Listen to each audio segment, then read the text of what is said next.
Welcome to episode 46 on the Live Blissed Out podcast. Did you know that approximately 1 in 3 professionals on the planet are on LinkedIn? It is currently estimated that over 50% of the population in the USA are LinkedIn users. Hello, action takers. Welcome to Live Blissed Out, a podcast where I have authentic conversations with business owners and subject matter experts to help us get the scoop, the 411, and the lowdown on a variety of topics. Tired of hesitating or making decisions without having the big picture? Want to be in the know? Then this is the place to go. I'm your host, Marissa Houston, helping achieve bliss through awareness and action. Thanks for joining me.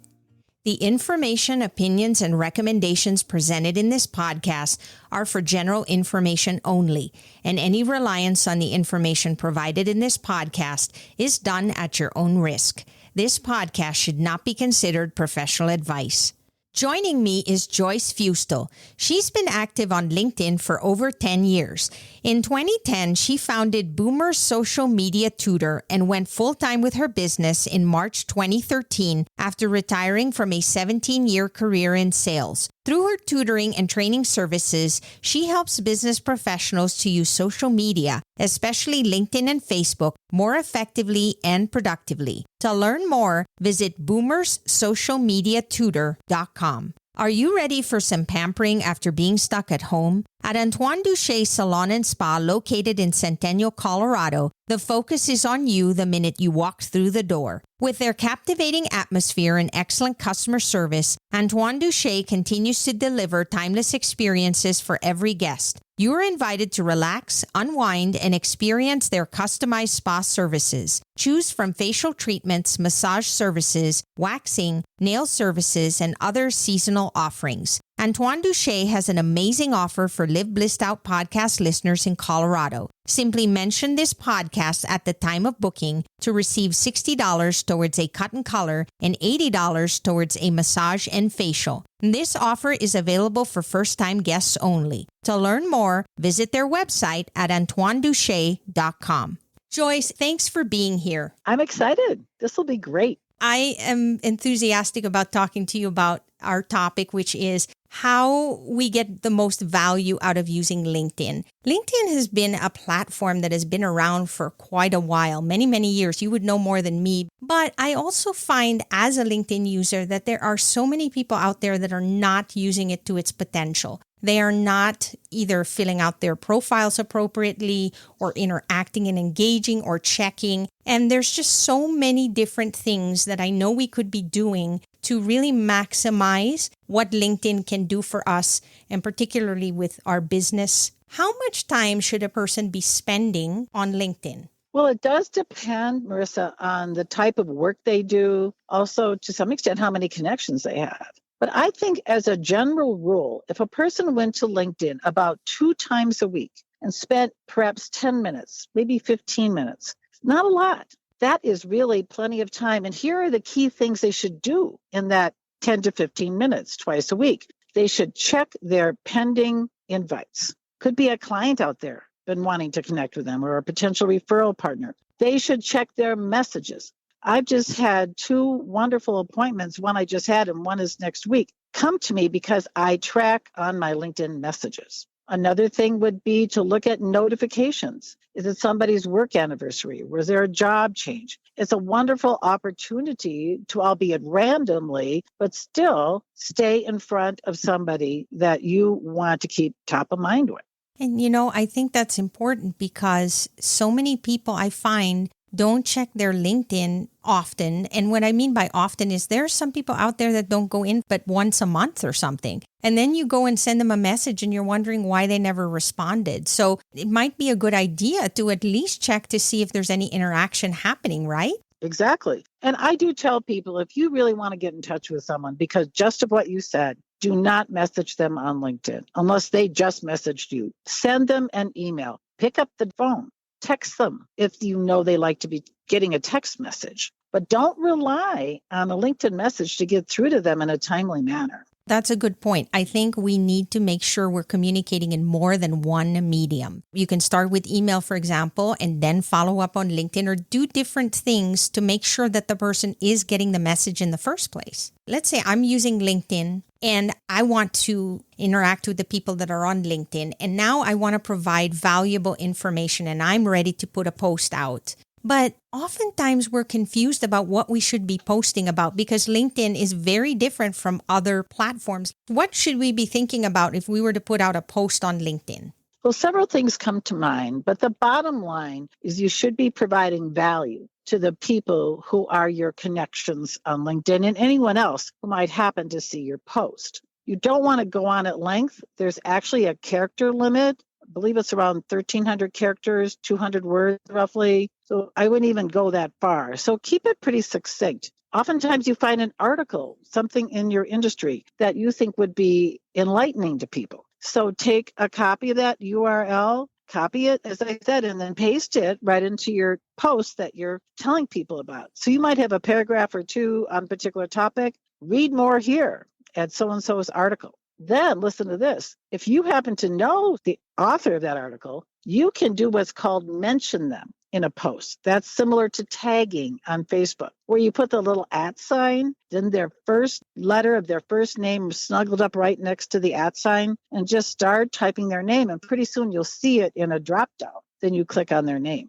Depending on the settings of people, sometimes even folks you aren't directly connected to on LinkedIn can be mentioned. So that is a wonderful way to get more attention to a post that has this great value, is because you reference that person, maybe somebody you heard speak, maybe somebody you just saw at a networking event, whatever. Maybe it's somebody helped you with something, you paid the money, you're their client, whatever it could be. But when you involve other people in your post, you're going to have more traction with the post. And you just always want to provide value. Yes. And it's almost like acknowledging the person, right? You're basically letting them know that you are sharing their valuable information with other people as well. So I think that's just a wonderful practice to apply when you're using LinkedIn.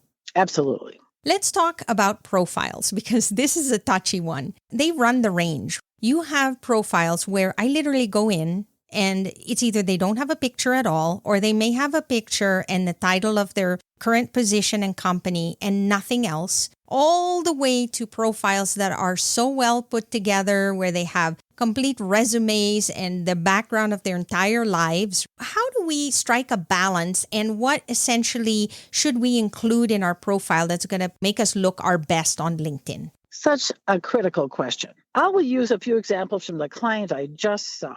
This is a woman whose job is going to be wrapping up at the end of this month. So she's still going to be helping this trade association, but not as their executive director. She's going to be a consultant for them. Well, she already has her consulting company. She had it all along kind of on the side. So now she'll be moving that position up to the top of all of her entries. And then once that job is over, which it will be shortly, it will naturally drop down. So one thing we talked about, she has this company where she helps people get cleaning services and related services, but it's very different than the main consulting work she does. So even though she has this company, I suggested she delete it from her LinkedIn experience section, because she's a business owner. You don't have to be telling people every job you had for umpteen years and decades. Now, another client of mine was really rocking it back in the 90s. She was the president of our local Chamber of Commerce out here in the western suburbs, Lakewood, Wheat Ridge, etc. That was more than 20 years ago. I would say keep that, because it was very relevant to the work she's doing now with her communications consulting company. So I think for the business owner, it's different than for the job seeker, because a business owner can keep what's relevant and what's not. And if what's relevant goes back a ways, then do keep it. But now the job seeker, it's trickier, because they don't want to go back too far. You want to think about your age. Do you want to reveal that? There, by the way, in the education section, you can hide the year you graduated college. You do not have to populate that field. A lot of people don't know that. So that is right away a trigger for people like, oh, she graduated in 87. So if you don't want people to know that, even young graduates have told me that they don't want to be perceived as too young for some type of job that they're applying for. So that's just a thought. And I think that you should always have a current headshot of you on LinkedIn. It should be professional, but not super fancy dancy. But just like you'd show up in a job interview or show up with a client. And then for the business owner, that cover photo at the top of your profile is a really wonderful place to brand yourself. The name of your company, show a picture of you in action, something related to what you offer, your services, your products. In the headline, too, just want to stress that the default is normally simply your position. It would say like founder for me, Boomer social media tutor. Well, what did that tell people? Instead, you put in who you serve. I serve business owners. I serve job seekers. I provide LinkedIn training, social media training, that type of thing. You just separate it out. Like, so search engine optimization, you got to think SEO. So you want these little phrases. There's a simple key you can use to separate them. I think for the job seeker, I probably wouldn't go back much more than 10 years, possibly 15 years, depending on what you were doing back 10 to 15 years ago. Should everybody have a LinkedIn account? Who benefits most from LinkedIn? What are some considerations to decide whether or not you should even set up a LinkedIn profile? Well, first off, if you really don't care for LinkedIn,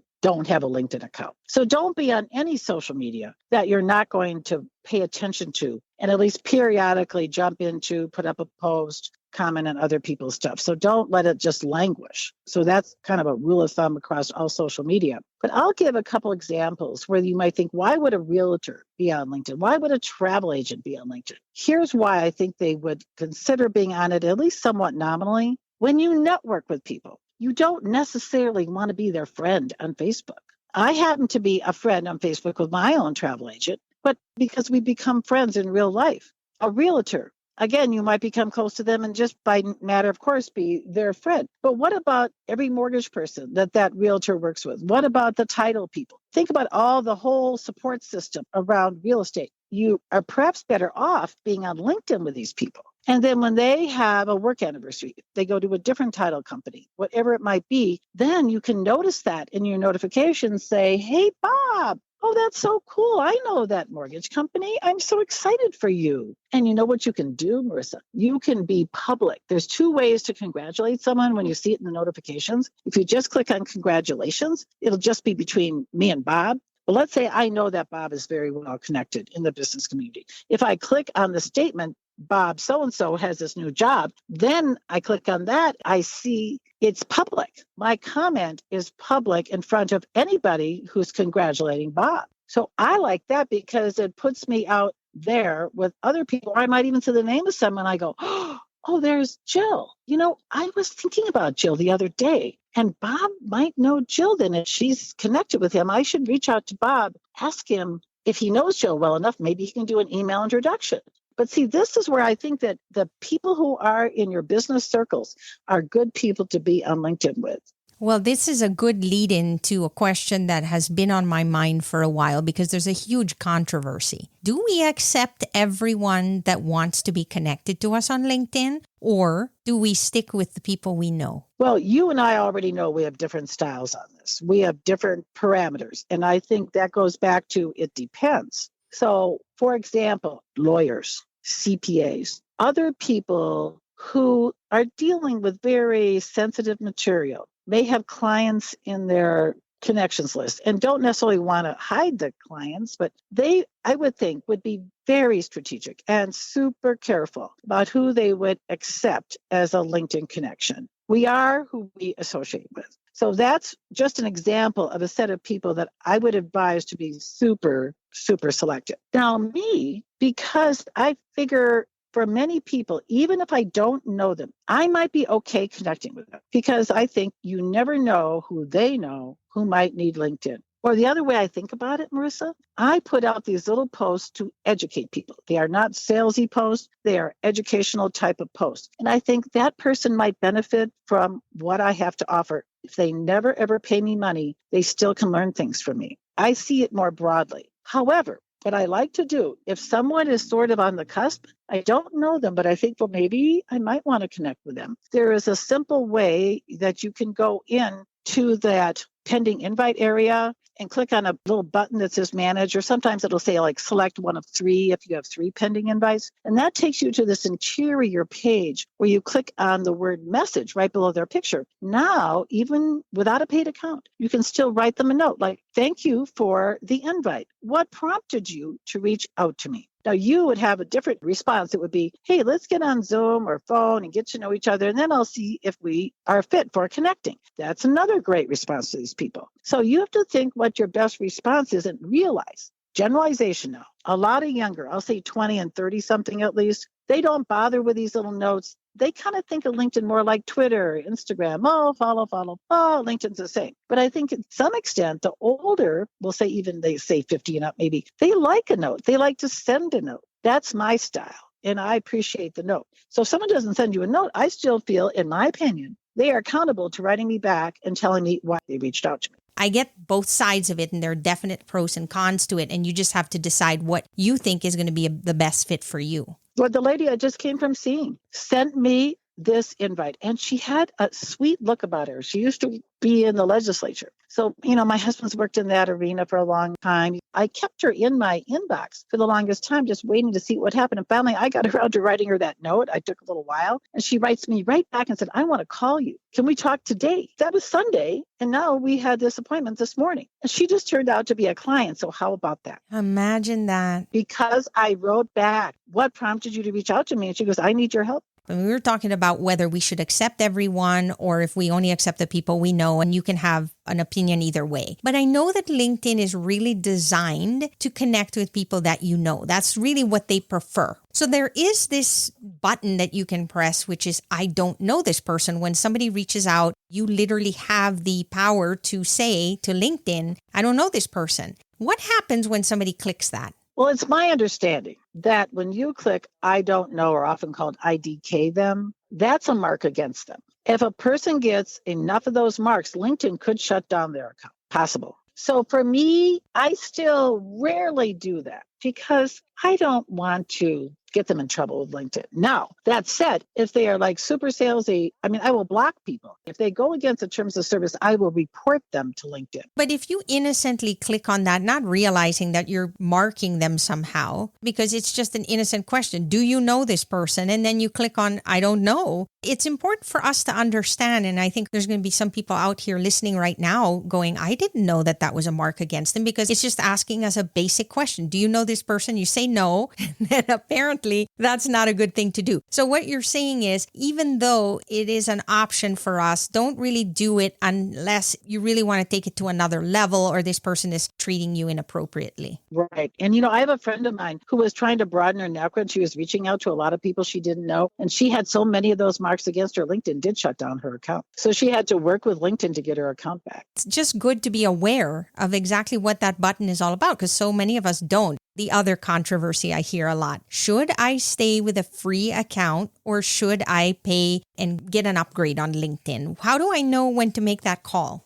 Well, there's a couple kinds of people who I would advise to get some level of paid account. First, realize there's different levels. $30 a month is what you pay if you're a job seeker. If you pay $60, you get more bells and whistles. You pay $80, you get access to something called Sales Navigator, which is lots of extra bells and whistles. So if someone is a job seeker for $30 a month and you can get the first month for free, I would spend the money. And here's why. You can see 90 days back who has looked at you. There's a recruiter you were going to call. There is a hiring authority. So that might very well be worthwhile. Also, get more searches. A lot of people don't know that there is a limit on the number of people you can look up and look at their profile on LinkedIn. So you might hit about 25th of the month. They'll say, oh, you're approaching your commercial search limit. Of course, they'll never tell you what that is. So I think if you find yourself searching a lot on LinkedIn, if you want to know who's looked at you, you get these in-mails too. That's where you can communicate with someone on LinkedIn you're not connected to.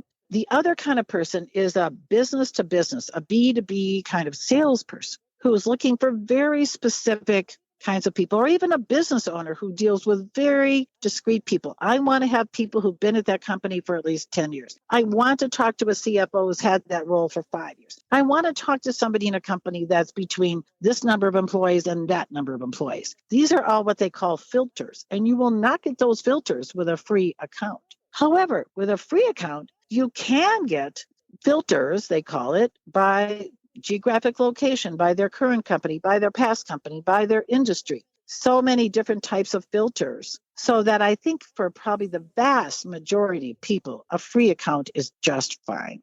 Most people on LinkedIn are in there because they want to expand their network for business purposes. And groups just sounds like they're spending time having fun, kind of like we do on Facebook. We find groups for our hobbies or whatever, and we go in there and chat up with all the people. How are LinkedIn groups different? And are there any tips you can share with us as to how we should manage that to be as effective as possible for our purposes? Well, I think groups are on the decline in LinkedIn. We still have them, but I want to make a general statement about that because they don't seem to be used like they were used 5 or certainly 10 years ago. I've been in the Toastmasters International group since the late 2000s, since about 2008. So for something like that, which is almost like a hobby, like you were saying on Facebook, that's where you could really find valuable information about leadership in Toastmasters, particular types of speech projects, but that's not really work, but still it's kind of neat. And some of these people over there on LinkedIn might not be doing this kind of thing on Facebook. So that's a very niche kind of group. Another idea is you could have a group that people meet, say, once a month and they want to be in touch. And it's very business oriented. So you'd rather have it on LinkedIn than on Facebook. But unless someone really pushes people to comment and interact, it's going to be kind of dormant. I mean, I've been involved with groups like that. One thing I think is an unrealistic expectation is to get into a group and think right away, I'm going to get business. Right away, I'm going to get them into my sales funnel.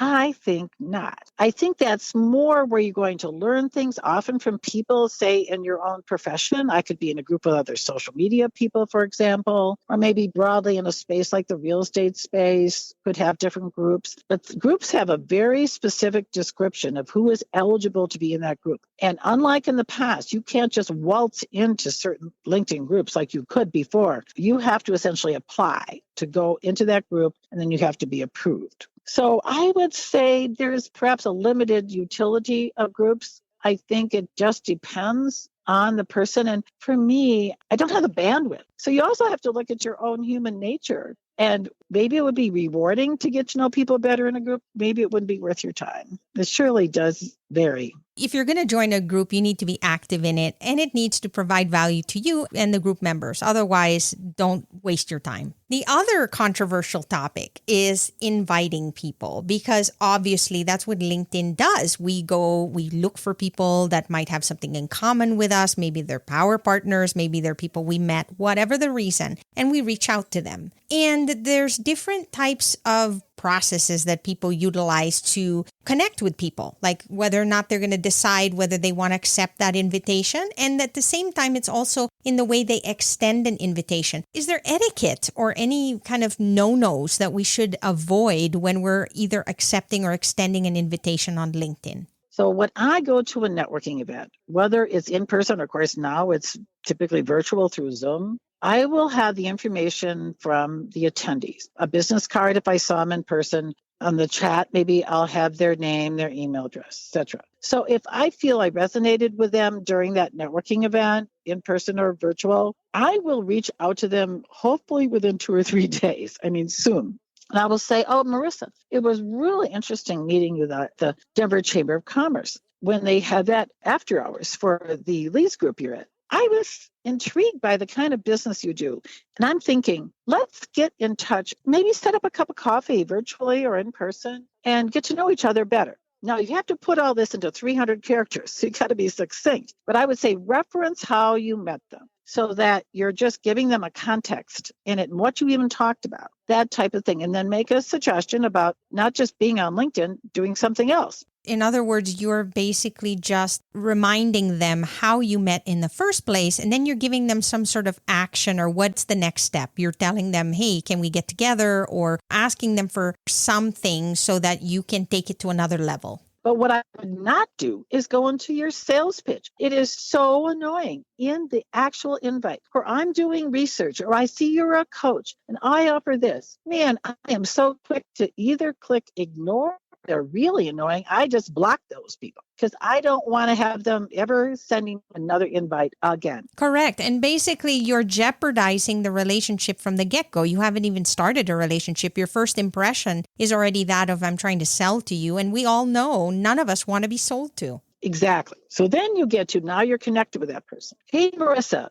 I'm so glad to be connected on LinkedIn. Let's plan to do, again, sort of going back to the coffee, Zoom session, whatever. And then before we meet, if you want to get a few tips on LinkedIn, here's a link to my ebook. Feel free if you're interested. Now, I think usually that doesn't come across as salesy. That comes across as helpful. And then I might say, I really want to learn more about you. So it's more balanced. It doesn't have to be long. In fact, Sherry, the woman I saw today, said, I was so surprised when you wrote me back. Hardly anybody does that.